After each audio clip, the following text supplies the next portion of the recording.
Bonjour et bienvenue dans cette capsule qui concerne la relation de Pythagore appliquée dans le triangle rectangle isocèle. On y va tout de suite avec un exemple et vous allez découvrir pourquoi on a fait une partie séparée pour cette notion-là. Quelle est la mesure des catètes dans les triangles rectangles isocèles suivants? Alors, un triangle isocèle, c'est un triangle dans lequel on a deux côtés qui mesurent la même chose. Ici, on a un triangle rectangle isocèle, c'est-à-dire qu'il a les deux caractéristiques. Il est rectangle, donc la relation de Pythagore va s'appliquer, mais en plus, il y a la propriété où les deux catètes vont être identiques, congrus.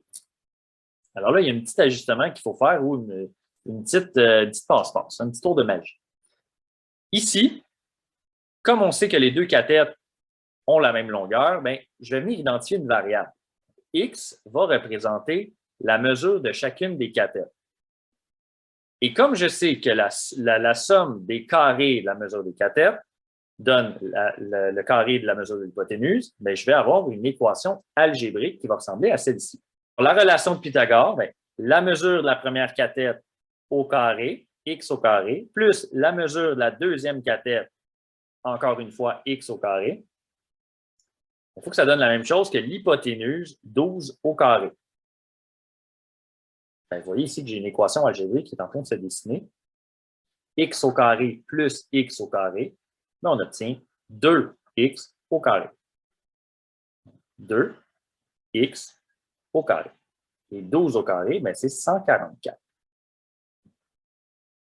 Je veux ensuite isoler la variable x. Je le fais en deux étapes. La première, c'est d'enlever le coefficient 2. On vient diviser par 2 de chaque côté.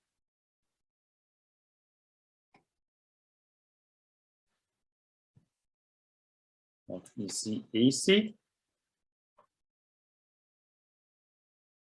On divise en 2 de chaque côté. Donc, je m'en vais terminer le calcul de l'autre côté. X au carré.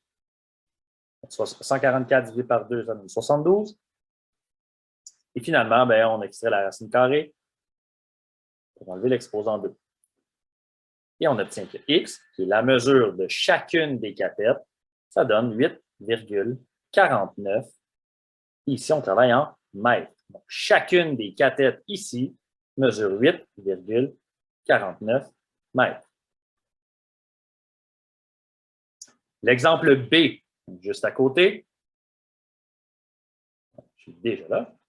Je vais, voici, faciliter mon travail. Encore une fois, l'hypoténuse, bon là, rendu à ce point dans le module, vous devriez repérer facilement l'hypoténuse en fait. Donc, c'est 8. Les deux catètes, c'est un triangle isocèle, ont la même mesure. Encore une fois, j'identifie à l'aide d'un X chacune des mesures des catètes. La relation de Pythagore, bien, la première cathète au carré, X au carré, plus la deuxième X au carré encore une fois. J'obtiens 8 au carré qui est l'hypoténuse, la mesure d'hypoténuse. La partie de gauche, bien, ça donne exactement la même chose que tantôt, hein, 2x au carré. X au carré plus x au carré, c'est 2x au carré, qui donne 64. On divise de chaque côté par 2 pour enlever le coefficient.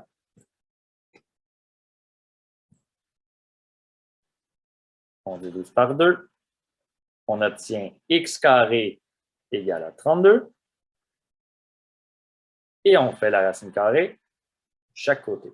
X carré, racine, et 32 aussi. On obtient que x, racine carrée de 32, c'est 5,66 et on travaille en décimètres.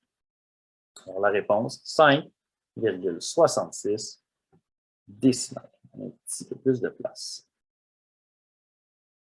Alors voilà, on se retrouve dans l'exemple 2.